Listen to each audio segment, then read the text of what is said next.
প্রিয় দেশবাসী, আমার একটা প্রশ্ন।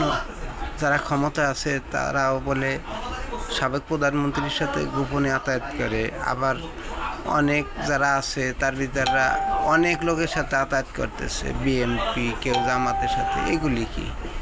তাইলে আছে জমি আছে চাষ, নাই জমি নাই চাষ, এ কি? এখনই ওর আগে যদি গোল, খেলার আগে যদি গোল হয়ে যায়, তাইলে এরা ভবিষ্যৎ করবে কেমনি? 1980 এরশাদ চাচারের পতনের পরে এইরকমই করছিল। আবার বিএনপি 2006 সালের পতনের পরেও অনেক আওয়ামী লীগকে ভাগ করতে লিখে চাচ্ছিল, বিএনপিরে ভাগ করতে, কেউ ভাগ হয়নি ওই সাময়িকের জন্য। আসলে তাই, কিন্তু আর কোনো মূল্য নেই ভাই। যার আমল তার লাখুন দিন কুমলিয়ে দিন ভাই। যার দাওয়াত করলো গেলাম না, আবার দাওয়াত করলো গেলাম। মানুষ তো এইরকম। দেশে কত কিছুই দেখিলাম আর কত কিছুই দেখিব, আখের গুছাবো। এখনই অনেকে আছে, কতক দল নূতন দল অত থাকবেও না, নিজের ডার নিজের ভোটটা পায় কিনা এরমের। ইসলামী দলগুলো বলে এক ইয়ে করবে, তা তাকে ভোট করে উর্দু 10%, 12-14 এর উপরে নাই। আর ভোট তো আওয়ামী লীগের, আমি বলদ মানুষ দেখি আওয়ামী লীগের বিএনপিরই ভোট 80-85%। তাই এরা যদি কোনো মতে এক হইয়া যায় রে ভাই, দেশের অবস্থা কী হবে? আমরা যারা আমজমানতা পার্টি, আদার পার্টি, আমারও তো খবর থাকবে না, তার সাথে যারা ক্ষমতা আছে তাকেও খবর থাকবে ভাই। বুঝিয়া কাজ করিতে হবে, যার আমল তার করতে হবে। ক্ষমতা পাইয়া অপব্যবহার করিলে আবার বিমানবন্দর আটকিয়া যাইবে। বিমানবন্দর থেকে ছাড়াইতেও লোক পাওয়া যাবে না ভাই। শেষে ওই যে নেপাল, ভুটান আগমতন হবে ভাই, ওই খুঁড়ি দৌড়ে রাখতে হবে। হাসিনারা তো পলাইছিল, আবার অনেকে কিন্তু পলাইতেও সময় পাবো না।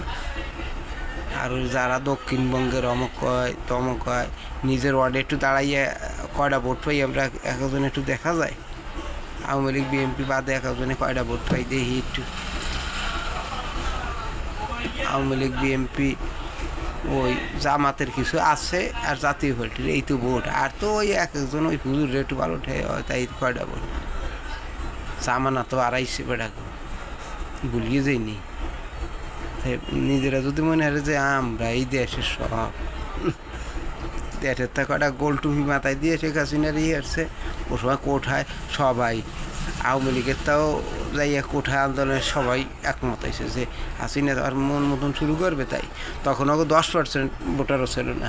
কিন্তু এখন গণ অভ্যুত্থানে পতন হয়েছে, আবার গণ অভ্যুত্থানে যদি ভোটাভুটি হয়, তাই ওরা যে কত ভোট পাবে আমি তাই কইতি না। এখনই যে কত বাড়তেছে, দিন দিন বাড়ে, কমে না ঠিক দিন।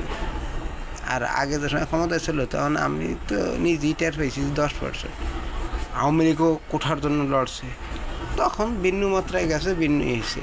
আর হাসিনা বক্তব্যগুলো একটু কেমন উস্কানি, যা কইতো তাইতে ভুলইতো সংশোধন করতে চাইছে। কিন্তু তার এজেন্ট ছিল যারা কয়েকজন দোষারোপ, তাকে হলো আমেরিকা খাইয়ে লিছে মাথা, যে হাসিনারে ঘরের তা ওমর, তারপরে ওসমান আলী, এই তিনজনের পিছেতে খাইয়ে লিখছে, নামাজের ভিতরে খাইছে। তাই হাসিনারে 3জনের দেশে 3জনই খাইয়ে লিখছে। অতএব সে আর থাকতে পারবে না। এই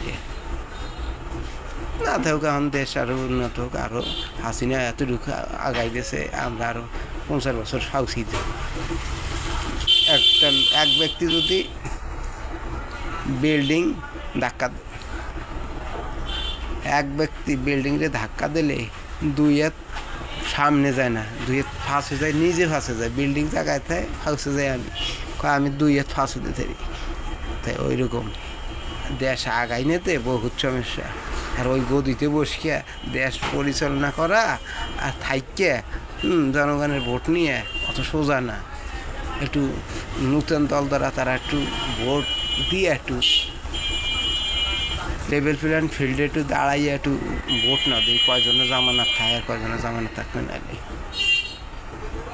আওয়ামী লীগ আর বিএনপি যদি খালি একটু পাশ কাটায়, তাহলে দেখা যায় যে কয়টা ভোট কাট 14% হয় না। লাইক শেয়ার কমেন্টের ভিতরে জানাবেন।